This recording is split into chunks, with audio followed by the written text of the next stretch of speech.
Hi everyone, welcome back to day trading zone. ఈరోజు మన topic ఏంటంటే the need to invest, stock మార్కెట్లో invest చేయడం ఎలా. సో టాపిక్లోకి వెళ్ళిపోదాం. First, why should one invest. So మనం ఎందుకు ఇన్వెస్ట్ చేయాలి, సో దీన్ని అడ్రస్ చేసే ముందు కొన్ని రియల్ లైఫ్లో వచ్చే ప్రాబ్లమ్స్ ఏంటి if you not invest in stock మార్కెట్లో ఇన్వెస్ట్ చేయకపోతే ఎలా ఉంటుంది. సో ఒక పర్సన్ లెట్ మీ ఒక ఏ అనే పర్సన్ ఉన్నాడు. ఆ పర్సన్ శాలరీ వచ్చేసి పర్ మంత్ 50,000.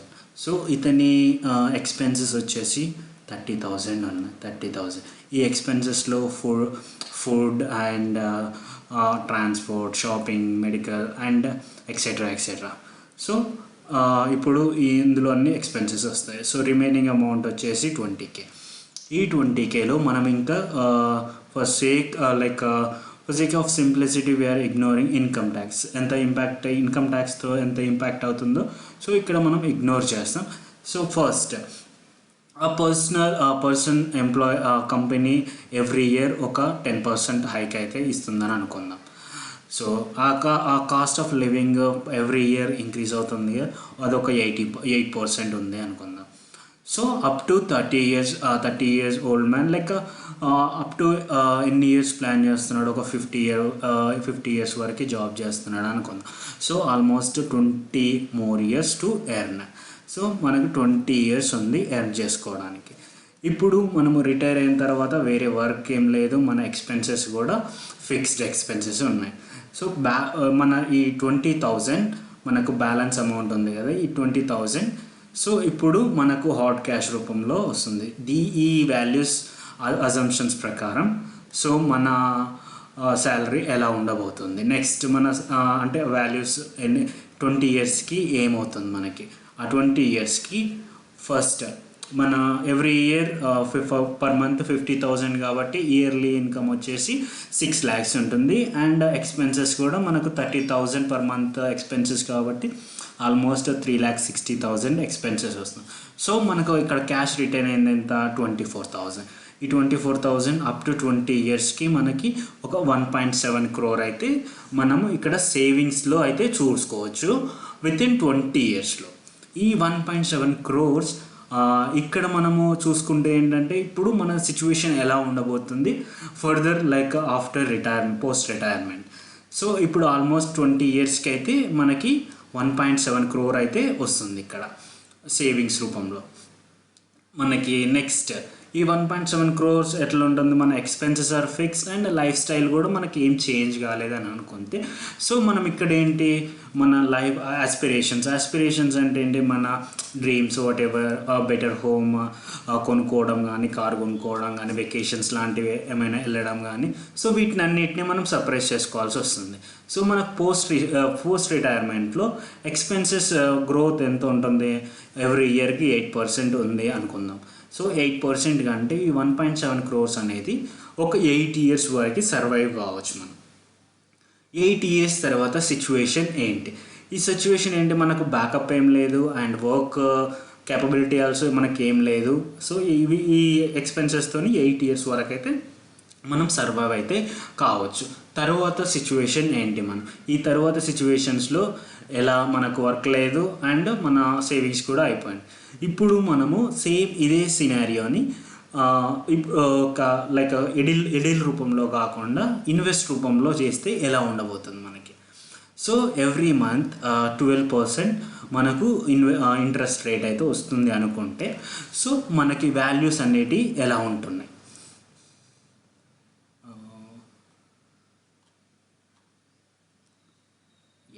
మనకు వాల్యూస్ వచ్చేసి సో మనకి yearly same 50,000 per month, so 6 lakhs మనకి వస్తుంది. సేమ్ ఎక్స్పెన్సెస్ కూడా 3,60,000 ఉంటుంది. ఏదైతే 2,40,000 ఉందో మనకు అది క్యాష్ రిటర్న్ రూపంలో వస్తుంది, ఎందుకంటే 12% మనకైతే ఇంక్రీజ్ రూపంలో అయితే మనకు ఇంట్రెస్ట్ రూపంలో అయితే వస్తుంది. సో పర్ మంత్ మనకు ఇంత వస్తే మనకి 20 ఇయర్స్లో ఆల్మోస్ట్ ఇంత 21 lakhs. సో టోటల్ ఎంత వస్తుంది మనకి 4.26 crores అయితే మనము ఇన్వెస్ట్మెంట్ ద్వారా ఎర్న్ చేసుకోవచ్చు. ఇంట్రెస్ట్ అనేది ఎవ్రీ ఇయర్ 12% ఉంటే దాన్ని ప్రకారంగా 4.26 crores అయితే ఎర్న్ చేసుకోవచ్చు. ఇక్కడ మనము డెసిషన్ తీసుకోవాల్సింది ఏంటంటే మనకి 1.7 crores నుంచి 4.26 crores అయితే మనకి ఆల్మోస్ట్ 2.4x రిటర్న్స్ అయితే మనకైతే చూడవచ్చు. ఇక్కడ ఏంటి ఎందుకు అసలుకి మనకు ఇనిషియల్ క్వశ్చన్కి మనం ఎందుకు ఇన్వెస్ట్ చేయాలంటే ఫస్ట్ థింగ్ వచ్చేసి ఇన్ఫ్లేషన్ అంటే మనకి ఎవ్రీడే డైలీ నీడ్స్ కానీ ఈవెన్ వాట్ ఎవర్ ఏదైతే డిమాండ్ ఎక్కువ ఉండి సప్లై తక్కువ ఉంటుందో సో ఆబ్వియస్గా దాన్ని మనం ఇన్ఫ్లేషన్ అంటాం. So for example petrol rate అనేది ఇప్పుడున్న సిచ్యువేషన్కి ఆల్మోస్ట్ 100 రూపీస్ ఉంది. సో మనకు దీన్ని బట్టి మనం ఎంత ఎర్న్ చేయాల్సి వస్తుంది. ఒకప్పుడైతే ఇంత తక్కువ ఉండేది. సో ఎవ్రీ ఇయర్ అనేది ఈ డైలీ నీడ్స్ అయితే ఇంక్రీజ్ అవ్వడం అయితే జరుగుతుంది. సో దీన్ని ఇన్ఫ్లేషన్ కింద కన్సిడర్ చేస్తాం. ఈ ఇన్ఫ్లేషన్ వల్ల మనకి అండ్ మన ఎకనామికల్ ఇన్కమ్కి ఇండియా వైడ్గా కానీ మన నేషన్ వైడ్గా కానీ అయితే ఇంప్రూవ్మెంట్ అయితే ఉంటుంది ఎకనామిక్ ప్రకారంగా. దీనికి అసలుకి ఇన్ఫ్లేషన్కి మంచిదా లేకపోతే ఎట్లా ఉంటుంది? సో మనకైతే ఇప్పుడు కరెంట్ ఇన్ఫ్లేషన్ రేట్ వచ్చేసి ఒక 5% అయితే ఉంది. ఈ ఇన్ఫ్లేషన్ ఇంకా ఎక్కువ అవ్వడం వల్ల ఏం జరుగుతుంది? ఫర్ ఎగ్జాంపుల్ జింబాబ్వేలో 2008లో సేమ్ హై ఇన్ఫ్లేషన్ రేట్ అయితే వచ్చింది. 1.25 crores అయితే మనకైతే ఇన్ఫ్లేషన్ రేట్ అయితే చూడవచ్చు. సో అక్కడ ఏమైంది, everyone become a trillionaire. But same time మనం ఏదైనా పర్చేస్ చేయాలంటే lakhsలో crores అయితే ఉండేది. సో అక్కడ ఇన్ఫ్లేషన్ వల్ల ఏమైంది, వాళ్ళకు ఎక్కువ మనీ అయితే ప్రింట్ చేయడం అయితే జరిగింది. ఫైనల్గా వాళ్ళ దగ్గర మనీ ప్రింట్ చేయడానికి పేపర్ లేని సిచ్యువేషన్లోకి వెళ్ళిపోయారు. సో ఈ హై ఇన్ఫ్లేషన్ వల్ల ఇది ఇంపాక్ట్ ఉంటుంది ఓవరాల్ కంట్రీ వైడ్గా అయితే మనకైతే ప్రాబ్లం అయితే ఉంటుంది. సో ఏదైతే మనకి ఇన్ఫ్లేషన్ లేకుండా ఏదైతే తక్కువ అవుతున్నాయో రేట్స్ అనేవి మనకు ఎవ్రీ ఇయర్ తక్కువ అవుతుందో దాన్ని డిఫ్లేషన్ అని అంటాం మనం. సో ఈ ఇన్ఫ్లేషన్ వల్ల మాత్రం మనకైతే ప్రాఫిటే ఉంటుంది, మన నేషనల్ వైడ్గా కూడా మనకు ప్రాఫిటబులే ఉంటుంది. సో దీన్ని ఫైట్ చేయడానికి ఇన్వెస్ట్మెంట్ అనేది మనకి యూజ్ అవుతుంది. నెక్స్ట్ వెల్త్ క్రియేషన్ ఎందుకు క్రియేట్ అవుతుంది మనకి? సపోజ్ మన చిల్డ్రన్స్ ఎడ్యుకేషన్ కావచ్చు, మ్యారేజెస్ కావచ్చు, మనం ఏదైనా ఇల్లు కొనుక్కోవడం కావచ్చు, రిటైర్మెంట్ తర్వాత హాలిడేస్కి వెళ్ళడం కావచ్చు. సో ఈ వెల్త్ క్రియేషన్ వల్ల మనం ఇవన్నీ ప్లాన్ చేసుకోవచ్చు because of only investing. And next to meet life's financial aspirations అంటే వాట్ ఎవర్ మన డ్రీమ్స్ని ఫుల్ఫిల్ చేసుకోవచ్చు. సో వాట్ ఎవర్ ఇదంతా బాగానే ఉంది. దీన్ని మనము ఎందుకని ఇన్వెస్ట్ చేయడం జరిగింది. బట్ ఎక్కడ ఇన్వెస్ట్ చేయాలి అని అంటే మనము నెక్స్ట్ దేర్ ఆర్ 4 కాంపోనెంట్స్ అండి. ఆల్మోస్ట్ 4 కాంపోనెంట్స్లో ఫస్ట్ వచ్చేసి fixed income instruments, and second one equity, and third one real estate, fourth one commodity. First coming to the fixed income instruments. ఈ ఫిక్స్డ్ ఇన్కమ్ ఇన్స్ట్రుమెంట్స్ కింద FD already అందరికీ అవే తెలిసే ఉంటుంది. FD అయితే banks అనేటి offer చేస్తుంది మనకి. దీనివల్ల ఎట్లుంటుంది, దీని ఇంట్రెస్ట్ రేట్స్ ఎట్లా ఉంటాయి మనకి? క్వార్టర్లీ కానీ సెమీ యాన్యువల్ ఇంటర్వెల్ లాగానైతే ఇంట్రెస్ట్ అనేది పే చేస్తూ ఉంటారు మన క్యాపిటల్ని బేస్ చేసుకొని. And next bonds, government of India కొన్ని బాండ్స్ అయితే ఇష్యూ చేసుకొని దాంట్లో కూడా మనం ఇన్వెస్ట్ అయితే చేసుకోవచ్చు. సేమ్ బాండ్స్ మనకు గవర్నమెంట్ రిలేటెడ్ ఏజెన్సీస్ కూడా బాండ్స్ అనేవి ఇష్యూ చేస్తాయి. సో అవి కూడా అందులో కూడా మనం ఇన్వెస్ట్ చేయొచ్చు. ఎగ్జాంపుల్ హుడ్కో and NHA etc. These are the agencies under government. So these guys also introduced bonds అన్నిటి ఇష్యూ చేస్తారు. ఈ ప్రైవేట్ కంపెనీస్ అండర్లో ఏదైతే గవర్నమెంట్ అండర్లో వర్క్ చేస్తున్నో వాళ్ళు కూడా బాండ్స్ అనేవి ఇష్యూ చేస్తారు. నెక్స్ట్ ఏంటి, మనకి కార్పొరేట్స్ కూడా మనకు బాండ్స్ ఇష్యూ చేస్తారు. దాంట్లో కూడా మనం ఇన్వెస్ట్ చేసుకోవచ్చు. ఇవన్నీ మనకి ఇక్కడ ఫిక్స్డ్ ఇన్కమ్ ఇన్స్ట్రుమెంట్స్ కిందకి అయితే వస్తాయి. సో నెక్స్ట్ ఏంటి, ఈక్విటీ ఏంటి? ఈక్విటీ వచ్చేసి మనం buying shares on public listed companies. So ఈ పబ్లిక్ లిస్టెడ్ కంపెనీస్ ఎక్కడ ఉంటాయి? మన ఇండియాలో 2 ఎక్స్చేంజెస్ అయితే ఉన్నాయి. అది ఒకటి Bombay stock exchange and national stocks ఎక్స్చేంజ్లో అయితే ఈ లిస్టెడ్ కంపెనీస్ ఏవైతే ఉన్నాయో అందులో షేర్స్ కొనడం కానీ, సో దాంట్లో ఇన్వెస్ట్ చేయడం కానీ అయితే మనం చేయొచ్చు. సో ఇది ఇక్కడ మనకు ఇన్వెస్టర్స్ ఎక్కడ వస్తుంది? మనకు ఫిక్స్డ్ ఇన్కమ్ ఇన్స్ట్రుమెంట్స్ కాకుండా క్యాపిటల్ రిస్క్ అనేది కొంచెం ఎక్కువనే ఉంటుంది ఇక్కడ, బట్ రిటర్న్స్ కూడా అంతే ఉంటుంది. బట్ ఓవరాల్గా రిటర్న్స్ అయితే almost 14% to 15% compound annual growth rate అయితే ఉంటుంది. Over like past 15 years data use చేసుకొని మనకి ఇంత పర్సెంట్ సిఏజిఆర్ అయితే ఉంటుందనేసి డేటా అయితే చెప్తుంది. సో మనము ఇందులో ఏదైతే ఈక్విటీలో ఇన్వెస్ట్ చేయడం వల్ల మనకు ఆల్మోస్ట్ ఇంత ఇంట్రెస్ట్ గెయిన్స్ అయితే మనకు వస్తాయి. అండ్ నెక్స్ట్ ఏంటి మనకి సేమ్ ఓవరాల్గా ఆల్ ఇండియన్ కంపెనీస్ లైక్ 20% సిఏజిఆర్తోనైతే లాంగ్ టర్మ్ బేస్ మీద అయితే ఇన్వెస్ట్మెంట్స్ అనేవి రన్ అవుతున్నాయి.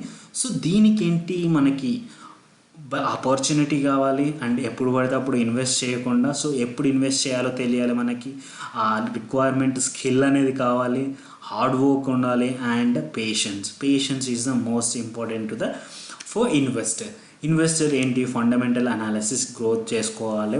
ఎందులో అయితే మనం ఇన్వెస్ట్ చేయాలి, ఎందులో ఇన్వెస్ట్ చేయకూడదు, సో ఇవన్నీ తెలుసుకొని మనం ఈ స్టెప్ అయితే తీసుకోవాల్సి ఉంటుంది. సో అన్ని కంపెనీస్లో మనం అయితే ఇన్వెస్ట్ చేయలేం. సో ఆ లిస్టెడ్ కంపెనీస్ ఏంటి, మనం వాటి బ్యాలెన్స్ షీట్ చెక్ చేసి అండ్ అది ఎలా పర్ఫామ్ చేస్తుంది, ఎవ్రీ క్వార్టర్ ఎలా పర్ఫామ్ చేస్తుంది అండ్ బ్యాక్ డేటా ఏం చెప్తుంది మనకు, సో ఇది ఓవరాల్గా ట్రెండింగ్ ఉందా లేకపోతే మళ్ళీ ఇది పడిపోయి మళ్ళీ పెరుగుతుందా, సో ఇలాంటివన్నీ క్యాలిక్యులేట్ చేసుకొని మనమైతే ఇన్వెస్ట్ చేయడం అయితే జరుగుతుంది ఈ ఈక్విటీలో. సో ఈ ఈక్విటీ ఏంటంటే ట్యాక్సేషన్ కిందికి వస్తుంది. ఎప్పుడు వస్తుందంటే 1 lakh ప్రాఫిట్ కంటే ఎక్కువ ఉంటే అనేది మనకైతే అండ్ ఇంకా ఏంటంటే 1 year కంటే ఎక్కువ ఉంచాలి మనం లాంగ్ టర్మ్ బేస్ మీద. అయితే ఈ లాంగ్ టర్మ్ బేస్ మీద 1 lakh కంటే మనకు ఎక్కువ ప్రాఫిట్ అయితే ఉంటే 10% అయితే ట్యాక్సేషన్ కిందకి అయితే వస్తుంది. ఎప్పటి నుండి అంటే 1st April 2018. ఇంతకుముందు అయితే ఇన్వెస్ట్మెంట్స్కి అయితే మనకు ట్యాక్సేషన్ అయితే ఉండేది కాదు. సో ఇదైతే కొత్తగా వచ్చింది 2018లో అయితే ఇంట్రడ్యూస్ చేశారు. ఇది ట్యాక్సేషన్ 10% ట్యాక్సేషన్ కిందకి అయితే వస్తుంది ఎప్పుడైతే మీ 1 lakh ప్రాఫిట్ దాటుతుందో. సో నెక్స్ట్ ఇన్స్ట్రుమెంట్ వచ్చేసి రియల్ ఎస్టేట్ అనేది అందరికీ తెలిసిందే, buying and selling with commercial and non commercial lands. So ఈ కమర్షియల్ నాన్ కమర్షియల్ ల్యాండ్స్ ఎలా ఉంటాయి మనకి? సైట్స్ కానీ అపార్ట్మెంట్స్లో కమర్షియల్ బిల్డింగ్స్ని రెంట్స్కి ఇవ్వడం కానీ, సో ఆ కమర్షియల్ బిల్డింగ్స్ని సేల్ చేయడం కానీ, సో ఇలాంటివి అయితే రియల్ ఎస్టేట్లో జరుగుతుంటుంది. అండ్ దీనికి ఏంటి క్యాపిటల్ అనేది ఎక్కువ కావాల్సి వస్తుంది అండ్ విత్ లిక్విడిటీ అమౌంట్ ఎంత ఎక్కువ ఉంటే మనకు ఆల్మోస్ట్ 10 crores కావాల్సి వస్తుంది. అది based on lands and place. మనకు అలాంటి ప్లేసెస్లో ఒక్కొక్క ల్యాండ్ అయితే ఉంటుంది. సో దాన్ని బట్టి మనకు చూసుకోవాల్సి వస్తుంది. సో ఇదేంటంటే క్వైట్ మనకు క్యాపిటల్ ఎక్కువ కావాల్సి వస్తుంది అండ్ కొంచెం ఏంటంటే కరెక్ట్ బయర్ అండ్ సెల్లర్స్ అయితే కావాల్సి వస్తుంది for real estate. And next commodity. ఈ కమోడిటీ ఏంటి? కమోడిటీలో ప్రీషియస్ మెటల్స్ అయితే అందరికైతే తెలుసు. మనకి ప్రీషియస్ మెటల్ కింద అయితే గోల్డ్ అండ్ సిల్వర్ అయితే రావడం జరుగుతుంది. సో ఈ ఓవరాల్ 20 years డేటా ప్రకారం అయితే కమోడిటీలో అయితే 8% అయితే గ్రోత్ రేట్ ఉంది. సో పాస్ట్ డేటాని బట్టి 8% గ్రోత్ రేట్ ఇంట్రెస్ట్ అయితే మనకు సిఏజిఆర్తోనైతే రన్ అవుతుంది. సో ఇందులోనే ఒక దాంట్లో చేసుకోవచ్చా అంటే మనము ఇంకేంటి ఫామ్ ఆఫ్ జ్యువెలరీలో చేసుకోవచ్చు, ఈటీఎఫ్ బేస్డ్ ఎక్స్చేంజ్ ట్రేడెడ్ ఫండ్లో కూడా మనం ఇన్వెస్ట్ చేసుకోవచ్చు అండర్ కమోడిటీ. సో మనం ఎప్పుడైతే సో ఇప్పుడు ఏంటి ఈ ఇన్వెస్ట్మెంట్ అనేది ఎట్లా చేస్తాము? ఈ 20 years బట్టి అయితే మనకి ఓవరాల్ గ్రోత్ అయితే ఓకే. ఫిక్స్డ్ ఇన్కమ్ ఎట్లా ఉంటుంది, ఈక్విటీలను కమోడిటీలు ఎలా ఉంటుందో మనం చూసాం. సో ఇప్పుడు ఎంత చేస్తే మనకి ఎంత పర్సెంట్ వచ్చే ఛాన్సెస్ ఉన్నాయి. ఇప్పుడు ఫిక్స్డ్ ఇన్కమ్ దాంట్లో చేస్తే ఓవరాల్గా మనకు మ్యాక్సిమం ఒక 9% ఇంట్రెస్ట్ రేట్ అయితే వస్తుంది. సో ఎవరైతే 50,000 ఎర్న్ చేస్తున్నారో వాళ్ళకు ఇన్వెస్ట్మెంట్ చేస్తే ఆల్మోస్ట్ 20 years తర్వాత 9% ఇంట్రెస్ట్ అయిందో ఆల్మోస్ట్ 3.3 crores అయితే వచ్చే ఛాన్సెస్ ఉన్నాయి. అండ్ సేమ్ ఇదే ఈక్విటీలో చేస్తే ఆల్మోస్ట్ 15% ఆల్రెడీ డిస్కస్ చేసుకున్నాము. 15%కి ఆల్మోస్ట్ 5.4 crores అయితే ఎర్న్ చేసుకునే ఛాన్సెస్ ఉంది. అది అంత పెరిగే ఛాన్సెస్ అయితే ఉంది. అండ్ సేమ్ కమోడిటీలో గోల్డ్ అండ్ సిల్వర్ ఎందులోనైనా ఇన్వెస్ట్ చేసుకుంటే 8% మనం ఏదైతే అనుకున్నామో ఆ 8% ఇంట్రెస్ట్ని బట్టి 3.09 crores అయితే వచ్చే ఛాన్సెస్ ఉన్నాయి. ఇప్పుడు ఈక్విటీ అయితే రిటర్న్స్ అయితే ఎక్కువ ఉంటాయి. సో ఈక్విటీలో ఉన్నంత మాత్రాన మనకి ఏంటి, సో దాన్ని ఈక్విటీలో అయితే వస్తున్నాయి, బట్ రిస్క్ కూడా అంతే ఉంటుంది మనకి. బట్ మనము ఇంకా what are the things to know before investing, this is the main thing. మనం ఏమేమి తెలుసుకోవాలి, దాన్ని బట్టి మనకు స్టెప్స్ అయితే మనం నోట్ చేయడం జరిగింది. బట్ ఇన్వెస్ట్మెంట్ అయితే మనకు మంచి ఆపర్చునిటీ అని చెప్పుకోవచ్చు, ఒక ఆప్షన్ అని చెప్పుకోవచ్చు. మనం వేరే వాటిలలో డబ్బులు వేస్ట్ చేయకుండా ఊరికనే ఐడిల్గా ఉంచుకోకుండా, బట్ మనమైతే కొన్నిటిని అయితే తెలుసుకోవాల్సి ఉంటుంది ఇన్వెస్ట్మెంట్లో, ఈక్విటీ అయినా సరే what ever. But risk and returns మాత్రం, సో ఆబ్వియస్గా ఎక్కువ రిస్క్ ఉంటే అంతే రిటర్న్స్ కూడా వస్తాయి. Higher the risk and higher the return. మనకి ఎప్పుడైతే రిస్క్ తక్కువ ఉంటుందో రిటర్న్స్ కూడా అలానే మనకు రిటర్న్స్ కూడా తక్కువనే ఉంటాయి. సో ఇప్పుడు ఫిక్స్డ్ ఇన్కమ్ ఇన్వెస్ట్మెంట్ చేస్తే మనకి ఏంటంటే ప్రిన్సిపల్ అమౌంట్ని ప్రొటెక్ట్ చేసుకోవచ్చు and less risk. And money అంటే మనము మనీని లూజ్ అయ్యే ఛాన్సెస్ మాత్రం చాలా తక్కువ ఉంటాయి. సో బట్ ఇక్కడ ఏంటంటే మనకి ఒక సపోజ్ ఇన్ఫ్లేషన్ అనేది 20 years తర్వాత ఒక 9%కి ఇంక్రీజ్ అయ్యి, but you're getting like 9% you're getting and inflation would be like 10%. So almost ఏమవుతుందంటే ఒక 1% లూజ్ అయ్యే ఛాన్సెస్ ఉన్నాయి ఫిక్స్డ్ ఇన్స్ట్రుమెంట్స్లో. ఈ 1% per annum లూజ్ అయ్యే ఛాన్సెస్ ఉన్నాయి. అప్పుడు సో మీకు 1% అనేది లాస్ అనేది అయితే మనం చూడొచ్చు based on inflation. So same thing ఈక్విటీస్లో మనము ఇన్వెస్ట్ చేస్తే హిస్టారికల్ డేటా ప్రకారం ఓవరాల్ లాంగ్ టర్మ్ గెయిన్స్ అయితే 14 to 15 CAGR అయితే ఉంది అది ఇప్పటికైతే. But at the same time అది రిస్క్ కూడా. రిస్క్ ఎందుకు, సపోజ్ ఎస్ బ్యాంక్ లాంటివి మనము ఏదైతే మనము చూస్తున్నామో అవి ఆటోమేటిక్గా ఎవరైతే 1000 rupees దగ్గర ఎవరైతే కొన్నారో ఆటోమేటిక్గా అది 15 rupees దాకా ఫాలో అయ్యింది. సో ఇలాంటి వాటిలలో మనం పెడితే ఆబ్వియస్గా రిస్క్ అనేది ఉంటుంది. So high risk. సో దీనికోసమే నాలెడ్జ్ అనేది కావాలి. Based on knowledge fundamental analysis gain చేసుకొని ఇన్వెస్ట్మెంట్ ఈక్విటీలో స్టార్ట్ చేస్తే అదే మంచిది నా సజెషన్ వరకు అయితే. ఎప్పుడైతే మంచి నాలెడ్జ్ గెయిన్ చేసుకుంటారో ఈ ఫీల్డ్లో, సో అప్పుడు మీరు ఇన్వెస్ట్మెంట్ అనేది స్టార్ట్ చేయొచ్చు. సో ఆబ్వియస్గా రియల్ ఎస్టేట్ ఏంటి, మనకు క్యాష్ ఫ్లో ఎక్కువ ఉంటుంది, మనకు ఎక్కువ క్యాపిటల్ కావాలి అండ్ లిక్విడిటీ క్యాపిటల్. ఇంకొక ఇష్యూ ఉంటుంది, లిక్విడిటీ అమౌంట్ మెయింటైన్ చేయాలి మనం. సో మనకు ఎవరైనా బై కానీ కరెక్ట్ సెల్ చేయకపోతే అది ఏమైనా లిటిగేషన్లో ఉంటే ఆ litigation problems, paper work and everything seems like a risky thing. Not risky if you have a more than like a crores kind of things, so easily they will maintain, they will aware like a what like ఎక్కడ అమ్మాలి ఎక్కడ కొనాలి, so వాళ్ళకైతే full knowledge అయితే ఉంటుంది. So ఈ లిక్విడిటీని maintain చేసే వాళ్ళు ఖచ్చితంగా రియల్ ఎస్టేట్ మీద అయితే ఇంట్రెస్ట్ చూపిస్తారు. రియల్ ఎస్టేట్ మీద సంపాదించిన వాళ్ళు అయితే చాలామంది ఉన్నారు. But so these kind of risk అందరూ చేయలేరు కాబట్టి సో ఇవైతే మనం చూసుకోవాలి. అండ్ గోల్డ్ అండ్ సిల్వర్ ఏంటి, సేఫర్ సైడ్ ఇన్వెస్ట్ చేసుకోవచ్చు. బట్ హిస్టారికల్ రిటర్న్స్ ఏంటంటే ఎవరైతే ఎంకరేజ్ చేయట్లేదు, ఎందుకంటే మనకు ఓవరాల్ ఎప్పుడు పడిపోతుందో తెలియదు, ఎప్పుడు మనకు పెరుగుతుందో తెలియదు. బట్ ఓవరాల్ ఇంట్రెస్ట్ కూడా మనకి ఆల్మోస్ట్ 20 years 8% రిటర్న్స్ అయితే ఇస్తుంది. బట్ ఓకే, సేఫర్ సైడ్ అయితే గోల్డ్ అండ్ సిల్వర్ కమోడిటీలను అయితే చేయొచ్చు, ఇన్వెస్ట్మెంట్ అనేది చేయొచ్చు. ఇప్పుడు మన ఫైనల్ ఏంటి కంక్లూషన్ ఏంటి, మనకు investing money is necessary to survive the increasing cost of living. So క్యాష్ని అనేది ఐడిల్గా పెట్టకుండా ఇన్వెస్ట్మెంట్ చేస్తే మనకు కాస్ట్ ఆఫ్ లివింగ్ అనేది అండ్ ఆ కాస్ట్ ఆఫ్ లివింగ్లో సర్వైవ్ అయ్యే ఛాన్సెస్ అయితే ఎక్కువ ఉంటాయి. సో ఆ ఇన్ఫ్లేషన్ని మనం కూడా మనం ఓవర్కమ్ చేసే ఛాన్సెస్ అయితే ఎక్కువ ఉంటాయి. సో ఈ టాపిక్ అందరికీ అర్థమైందనేసి అనుకుంటున్నా. సో అర్థం కాకపోతే ఏమైనా డౌట్స్ ఉంటే కామెంట్ బాక్స్లో కామెంట్స్ అయితే చేయండి. సబ్స్క్రైబ్ చేయడం అయితే మర్చిపోకండి. Thank you so much.